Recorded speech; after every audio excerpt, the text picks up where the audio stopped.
नमस्कार दोस्तों। आज मैं आपके सामने एमपीटेट 2022 11 मार्च शिफ्ट फर्स्ट और सेकंड का पेपर लेकर आई हूँ। सभी प्रश्नों के उत्तर हल समेत हैं। तो आइए हम आरंभ करते हैं आज पूछे गए प्रश्नों के उत्तर।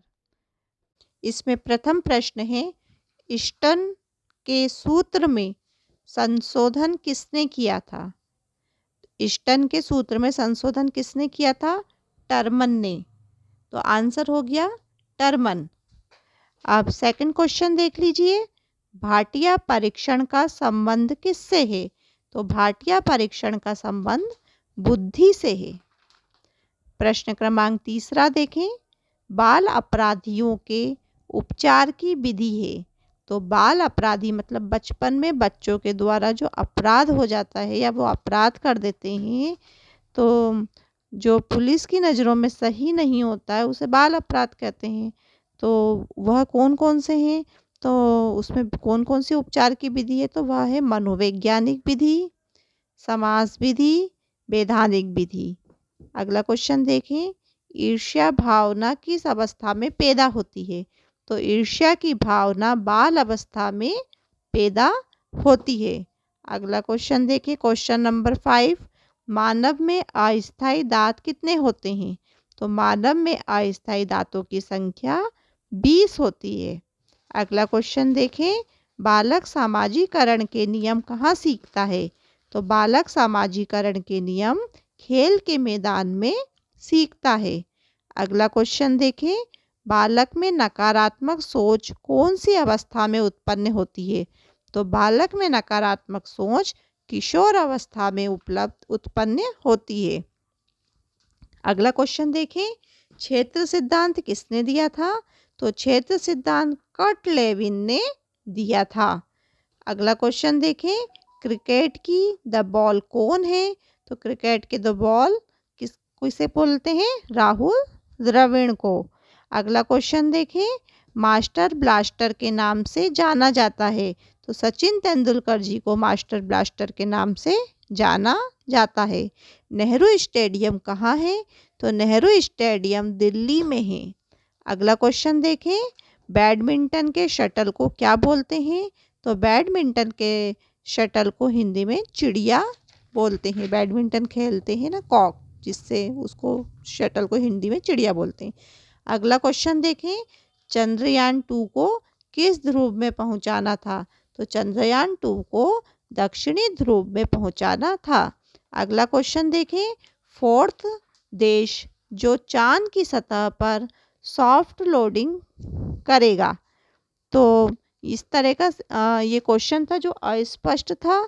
इसे आप देखकर अपने हिसाब से समझ सकते हैं कि जो फोर्थ देश जो चांद की सतह पर सॉफ्ट लैंडिंग करेगा, ऐसा करके क्वेश्चन था। अगला क्वेश्चन देखिए, मंगल के कुल कितने उपग्रह हैं? तो मंगल के 2 उपग्रह हैं। तो उनके नाम देख लें, फोबस और डाइमस।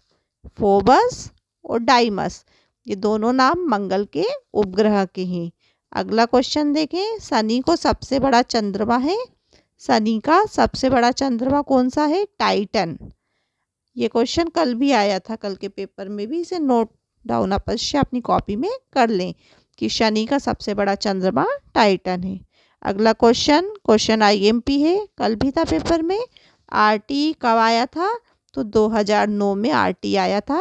इसमें बच्चों को मुफ्त और अनिवार्य शिक्षा देने के लिए राइट टू एजुकेशन लाया गया था। आरटीई का फुल फॉर्म है राइट टू एजुकेशन। तो भारत की संसद ने 4 अगस्त 2009 को इस एक्ट को अधिनियमित किया। यह 1 अप्रैल 2010 को लागू हुआ। तो इससे 2 से 3 क्वेश्चन बन सकते हैं। पूरी तरह से स्पष्ट नहीं था ये आंसर इसका, और ये क्वेश्चन भी नहीं था, तो हमने इसमें 2 से 4 क्वेश्चन मिला के बनाए हैं। आप इस हिसाब से समझ सकते हैं कि यह 1 अप्रैल 2010 को लागू किया था। भारत की संसद ने इसे 4 अगस्त 2009 को इस एक्ट को अधिनियमित किया था। और इसका फुल फॉर्म भी देख लें कि आरटी का फुल फॉर्म है राइट टू एजुकेशन। अगला क्वेश्चन देखें, बच्चों का किस अधिनियम के तहत काम करना अपराध है? 1986 में बाल न्याय अधिनियम के तहत बच्चों का काम करना अपराध है। यूरिया कैसी खाद है? तो यूरिया एक ऑर्गेनिक खाद है। चंद्रयान कब लॉन्च किया गया? तो 22 अक्टूबर 2008 को श्रीहरिकोटा से चंद्रयान लॉन्च किया गया था।